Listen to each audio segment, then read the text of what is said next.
meus minions fofos e maravilhosos do coração, tudo bem com vocês? Que tal hoje conhecermos uma academia que tem crianças com superpoderes? Não estou falando da Academia de Crianças Superdotadas do professor Charles Xavier, mas sim da The Umbrella Academy. Que tal discutirmos um pouco sobre essa série? Mas antes de continuarmos, já se inscreve no canal, deixa aquele like bacana. E não esquece de ativar o sininho de notificação para você não perder mais nada.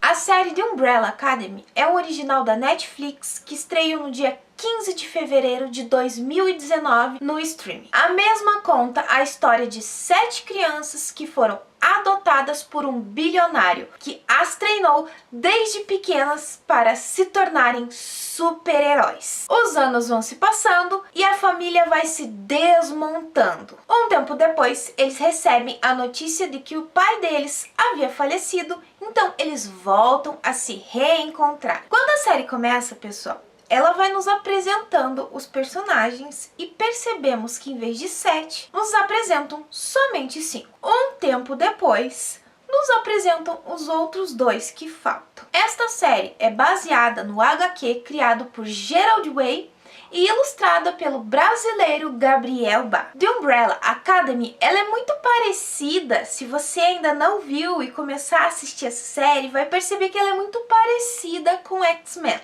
A única diferença é que as pessoas não têm medo deles, por enquanto, porque todo mundo sabe que quando a história vai se desenvolvendo, pessoas que têm superpoderes às vezes se tornam más e acabam colocando em risco a vida da humanidade, fazendo com que assim elas detestem aqueles que têm superpoderes, aqueles que são diferentes.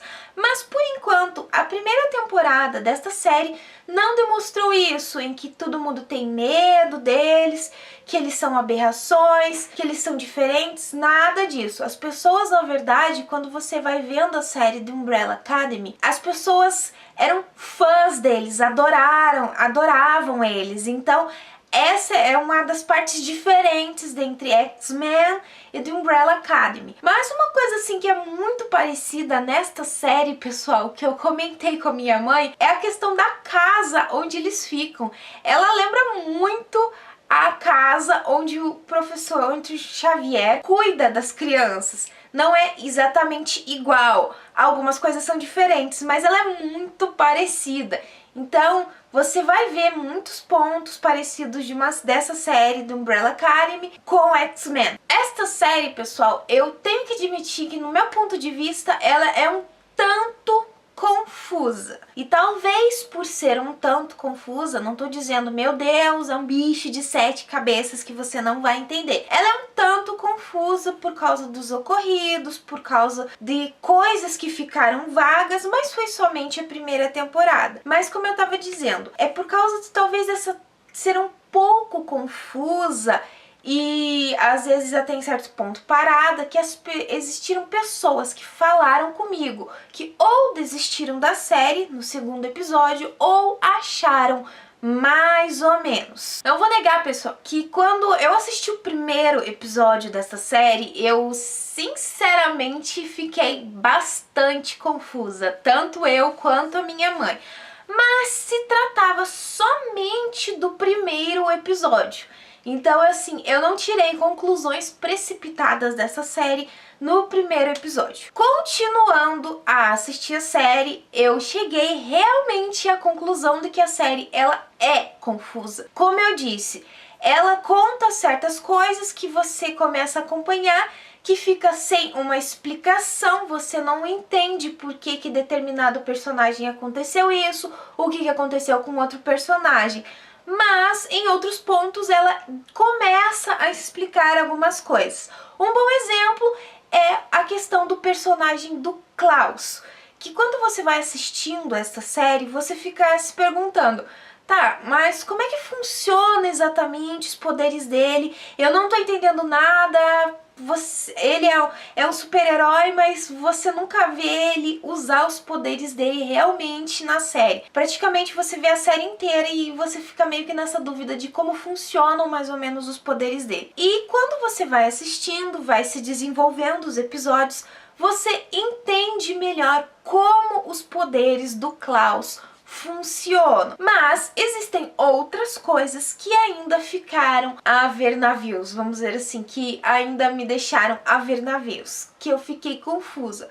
A questão é que se trata somente da primeira temporada. A gente não pode desejar que a primeira temporada conte tudo de uma vez só. Porém, eu não nego que ela ainda ficou um tanto confusa demais. Como eu disse pra vocês, pessoal, no começo desse vídeo, esta série, ela é parecida com X-Men. Ela lembra algumas coisas do X-Men. Outro ponto que lembra os X-Men é justamente um personagem que tem nessa série, que ele é super poderoso. E se não controlarem os poderes dele, ele pode destruir o mundo inteiro. Exatamente como a Jean. Então, o que eles fazem? Eles acabam aprisionando os poderes desse personagem para que ele não perca o controle e faça o mundo entrar em uma grande destruição, em que o mundo desapareça. Falando sobre personagens, existem 3 personagens, pessoal, que no meu ponto de vista se tornaram bastante questionáveis. Talvez para vocês esses 3 não sejam tão questionáveis, sejam outros. O primeiro é o Klaus, mas como eu disse para vocês, a série vai se desenvolvendo e você vai entendendo melhor, um pouco melhor os poderes dele, como funcionam, o que ele precisa realmente fazer para que os poderes dele sejam desenvolvidos melhor. Mas ele ainda é um tanto questionável, porque a gente não conhece o quão poderoso é o poder dele. O segundo personagem é o da Vanya. Acho que de todos os personagens, a Vanya é o mais questionável porque você literalmente precisa assistir a série do começo ao fim para entender os poderes da Vanya.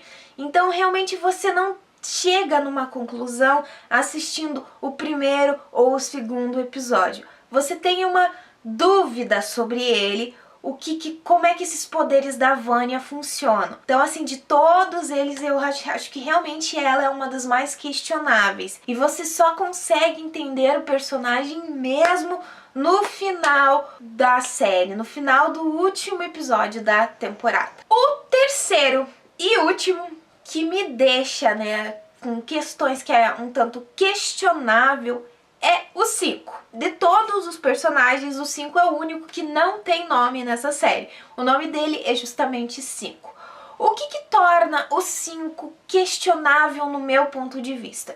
Não é o poder dele, tá, gente? Vocês começam a ver a série e a série mostra que o 5 tem o poder de se teletransportar. O que o tornou questionável, no meu ponto de vista, é a seguinte questão. Ele acaba sumindo, ele desaparece. A série, na verdade, ele é um dos 2 personagens que só aparece depois, porque ele havia desaparecido durante anos. E quando ele reaparece na série, ele tem a mesma aparência de quando ele havia desaparecido.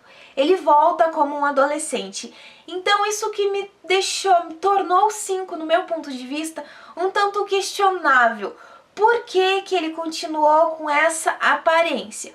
O que tem de mais além o poder dele que a gente não entende ainda? Outra coisa bastante questionável sobre o 5 também em relação aos poderes dele, é o seguinte: todo mundo sabe que nós temos um limite. E o 5, ele também tem um limite de teletransporte. Mas no meu ponto de vista, o que o torna ele ter esse limite, que ele não consegue ultrapassar este limite, que ele perde o controle sobre os poderes dele, é em relação a quando ele está em uma situação perigosa. O que me pareceu na série é que toda vez em que o 5 entra em desespero, em que ele passa por situações bastante complicadas e que o deixa em desespero, ele acaba perdendo o controle do poder dele. Então ele não consegue se teletransportar. Sim, um bom exemplo é quando ele está enfrentando um dos vilões e ele não consegue se teletransportar. Você percebe claramente na série que ele entra em desespero e o que me parece que o desespero dele entra em conflito com o poder dele, fazendo com que ele não consiga desenvolver melhor o poder. Fora também talvez o fato de ele ser um adolescente ainda, de como ele reapareceu com a mesma aparência, talvez ele ainda não tenha a capacidade de aumentar ainda mais o poder dele. Então, nesse sentido que eu acho que o 5, no meu ponto de vista, depois da Vânia, é um dos mais questionáveis em relação a poderes e a personagens que ainda não sabemos muito sobre eles. É por essa razão que eu espero muito que The Umbrella Academy tenha uma segunda temporada, porque assim, ela é muito envolvente, ela é bacana. Se você é fã desse tipo de conteúdo com super-heróis, como é o caso de X-Men, eu recomendo que vocês assistam essa série, porque ela é envolvente. Apesar de ter uma história, vamos assim, não uma história, apesar de ela ser um tanto confusa, porque você começa a assistir ela e você começa a criar teorias cada vez mais malucas, cada vez maiores. Então você acaba se envolvendo nela e querendo mais e mais, e quando acaba a primeira temporada você: não acredito que isso aconteceu, como é que eu vou ficar agora? Ainda ficaram muitas dúvidas sobre o que pode acontecer e o que não pode. Bom, pessoal, eu vou ficando por aqui, mas antes de finalizar, eu vou deixar aquela perguntinha básica que eu sempre deixo no final de todo vídeo. Se você já assistiu The Umbrella Academy, o que vocês acharam? Ou qual é a teoria sobre os personagens? Qual é o personagem que vocês acham que é mais questionável? Não, Nathalie, eu não acho que seja a Vânia, ou Klaus, ou 5, eu acho que é outro personagem. Qual é a sua teoria sobre qual é o rumo que a história vai tomar na segunda temporada? Comenta aqui embaixo, ou me manda uma mensagem no meu Face, no meu Twitter, no meu e-mail. Todas as minhas redes sociais vão estar aqui embaixo. E se você curtiu esse vídeo, então já se inscreve no canal. É só apertar esse botãozinho vermelho que está aqui embaixo. E não esquece de deixar aquele like bacana. Eu espero que vocês tenham gostado. Beijos, pessoal, e até a próxima!